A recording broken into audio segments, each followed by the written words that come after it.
জয় গৌর, জয় নিতাই। আজ 23শে ভাদ্র 1431 ও 9ই সেপ্টেম্বর 2025 মঙ্গলবার। আজ আমি চৈতন্য চরিতামৃত পাঠ করছি। চৈতন্য চরিতামৃতের মধ্যলীলা প্রথম খণ্ড, অষ্টম পরিচ্ছেদ।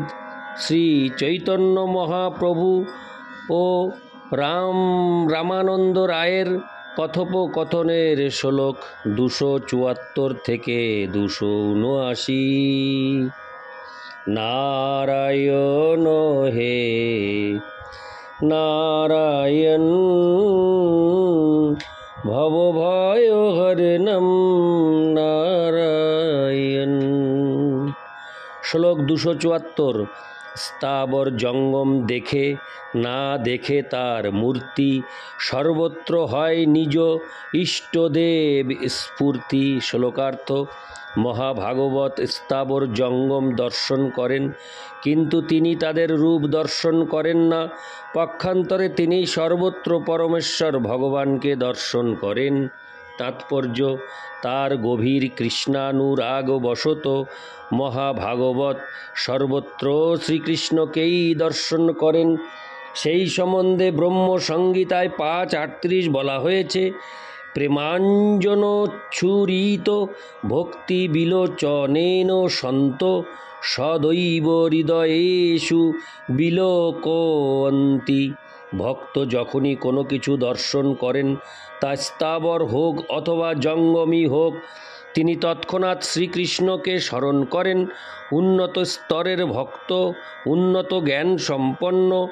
এই জ্ঞান স্বাভাবিকভাবেই তার কাছে প্রকাশিত হয়, কেননা ভগবান শ্রীকৃষ্ণ ভগবদ্গীতায় বলেছেন কিভাবে কৃষ্ণ ভক্তি জাগরিত করতে হয়। ভগবদ্গীতায় 7-8 বলা হয়েছে: রসোহমপ্সু কৌন্তেয় প্রভাস্মি শশী সূর্যয় প্রণব সর্ববেদেষু শব্দক্ষে পৌরুষং নৃষু। হে কৌন্তেয়, আমি জলের স্বাদ, সূর্য এবং চন্দ্রের প্রভা, সমস্ত বেদের মধ্যে প্রণব ওঙ্কার, আকাশের শব্দ এবং মানুষের পৌরুষ। এইভাবে ভক্ত যখন জল বা অন্য কোনো পানীয় পান করেন, তৎক্ষণাৎ তার কৃষ্ণের কথা মনে পড়ে যায়। ভক্তের পক্ষে দিনের মধ্যে 24 ঘণ্টা শ্রীকৃষ্ণের চিন্তায় মগ্ন থাকা মোটেই কঠিন নয়। তাই বলা হয়েছে, স্থাবর জঙ্গম দেখে না দেখে তার মূর্তি, সর্বত্র হয় নিজ ইষ্টদেব স্ফূর্তি। মহাভাগবত দিনের মধ্যে 24 ঘণ্টায় শ্রীকৃষ্ণকে দর্শন করেন এবং শ্রীকৃষ্ণ ছাড়া তিনি অন্য কিছুই দর্শন করেন না।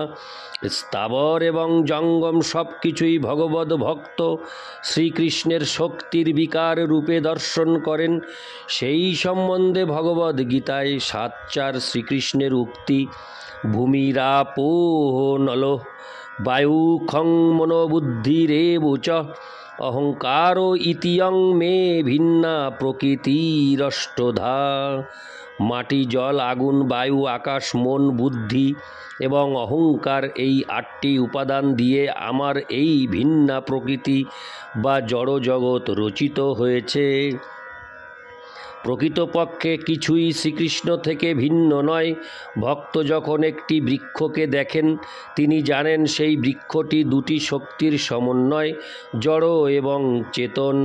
নিকৃষ্ট জড় শক্তি দিয়ে সেই বৃক্ষটির দেহ রচিত হয়েছে, কিন্তু সেই জড় শরীরের ভিতরে রয়েছে একটি চিৎ স্ফুলিঙ্গ জীবাত্মা, শ্রীকৃষ্ণের বিভিন্ন অংশ। এটি শ্রীকৃষ্ণের অপেক্ষাকৃত উৎকৃষ্ট শক্তি। যা কিছু আমরা দর্শন করি তা সবই এই দুটি শক্তির সমন্বয়। কোনো উন্নত ভক্ত যখন এই সমস্ত শক্তির কথা চিন্তা করেন, তিনি তৎক্ষণাৎ উপলব্ধি করতে পারেন যে সেগুলি হচ্ছে পরমেশ্বর ভগবানেরই প্রকাশ। সকালে সূর্যোদয়ের সঙ্গে সঙ্গে ঘুম থেকে উঠে আমরা আমাদের দৈনন্দিন কাজে ব্যস্ত হই। তেমনি ভক্ত যখনই ভগবানের শক্তিকে দেখেন তিনি তৎক্ষণাৎ ভগবান শ্রীকৃষ্ণকে স্মরণ করেন। সর্বত্র হয় নিজ ইষ্টদেব স্ফূর্তি। এই শ্লোকটিতে তার বিশ্লেষণ করা হয়েছে। যে ভক্ত ভগবদ ভক্তির মাধ্যমে নির্মল হয়েছেন তিনি জীবনের প্রতিটি পদক্ষেপে শ্রীকৃষ্ণকেই কেবল দর্শন করেন। শ্রীমদ্ ভাগবত থেকে উদ্ধৃত 11:2-45 পরবর্তী শ্লোকটিও তার বিশ্লেষণ। হরে কৃষ্ণ। পরবর্তী শ্লোকটিতেও তার বিশ্লেষণ করা হয়েছে। ইতি শ্লোক 274। শ্লোক 275। সর্বভূতেষু য পশ্যতু ভগবদা। হরে কৃষ্ণ। শ্লোকটি আমি প্রথম থেকে আবার পাঠ করছি। সর্বভূতেষু য পশ্যেদ ভগবদ্ভাবমাত্মন ভূতানি ভগবত্তাত্মন্যেষ ভগবতোত্তম।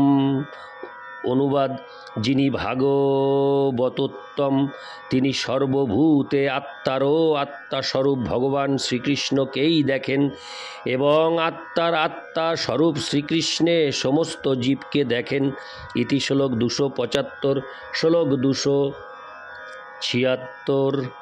বনলতাস্তরব আত্মনি বিষ্ণুং ব্যঞ্জয়ন্ত ইব পুষ্প ফলাঢ্যা প্রণত ভার বিটোপা মধুধারা প্রেমরিষ্টতনব ববৃষু স্ম। শ্লোক 276-এর শ্লোকটি পাঠ করলাম। এবার 276-এর অনুবাদ। কৃষ্ণ প্রেমে হরষিত হয়ে বনের বৃক্ষরাজি এবং লতা ফলে ফুলে পূর্ণ হয়ে ভারাবনত হয়েছিল। কৃষ্ণ প্রেমে পুলকিত হয়ে তারা মধুধারা বর্ষণ করেছিল। তাৎপর্য: দিনের বেলায় কৃষ্ণ বনে গমন করলে বিরহ সন্তপ্ত গোপীরা এইভাবে গান করেছিলেন। কৃষ্ণের অনুপস্থিতিতে গোপীরা নিরন্তর তার চিন্তায় মগ্না থাকতেন। তেমনি ভক্তেরা সব কিছুকে কৃষ্ণের সেবার উপযোগী বলে দর্শন করেন।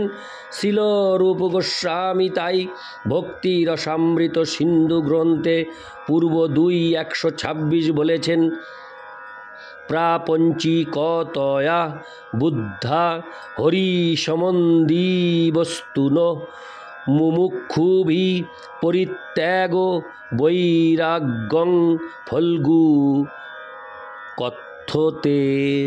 উত্তম ভক্ত বা ভাগবত কৃষ্ণ সম্বন্ধ ব্যতীত কোনো কিছু দর্শন করেন না। মায়াবাদীদের মতো ভগবত ভক্ত এই জড় জগৎকে মিথ্যা বলে দর্শন করেন না। পক্ষান্তরে তিনি এই জড় জগতের সব কিছুই কৃষ্ণ সম্বন্ধে দর্শন করেন। ভক্ত জানেন কিভাবে সব কিছুই ভগবানের সেবায় নিয়োগ করতে হয় এবং সেইটি মহাভাগবতের বৈশিষ্ট্য। গোপীরা দেখিয়েছিলেন বনের তরুলতা কিভাবে শ্রীকৃষ্ণের সেবা করতে প্রস্তুত হয়েছিল। এইভাবে তারা তাদের পরম আরাধ্য শ্রীকৃষ্ণকে তখন স্মরণ করেছিলেন। বিষয়াসক্ত মানুষেরা যেভাবে গাছপালা দেখে তারা সেইভাবে তাদের দর্শন করেননি। ইতি শ্লোক 276। শ্লোক 277। রাধা কৃষ্ণে তোমার মহাপ্রেম হয়, যাহা তাহা রাধা কৃষ্ণ তোমারে স্ফুরয়। শ্লোকার্থ: শ্রী চৈতন্য মহাপ্রভু তখন বললেন, রাধা কৃষ্ণে তোমার গভীর প্রেম, তাই তুমি সর্বত্রই রাধা কৃষ্ণকেই দর্শন করো। ইতি শ্লোক 277। শ্লোক 278। রায় কহে প্রভু তুমি ছাড়ো ভারী ভুরি, মোর আগে নিজ রূপ না করিহ চুরি। শ্লোকার্থ: রামানন্দ রায় বললেন, হে প্রভু, দয়া করে কথার ছলে আমাকে ভোলাবার চেষ্টা করবেন না এবং আপনার স্বরূপ আমার কাছে লুকোবেন না। ইতি শ্লোক 278। শ্লোক 279। রাধিকার ভাবকান্তি করি অঙ্গীকার, নিজ রস আস্বাদিতে করিয়াছ অবতার। শ্লোকার্থ: শ্রীমতী রাধারানীর ভাব এবং অঙ্গকান্তি নিয়ে আপনি আপনার নিজের রস আস্বাদন করার জন্য অবতীর্ণ হয়েছেন।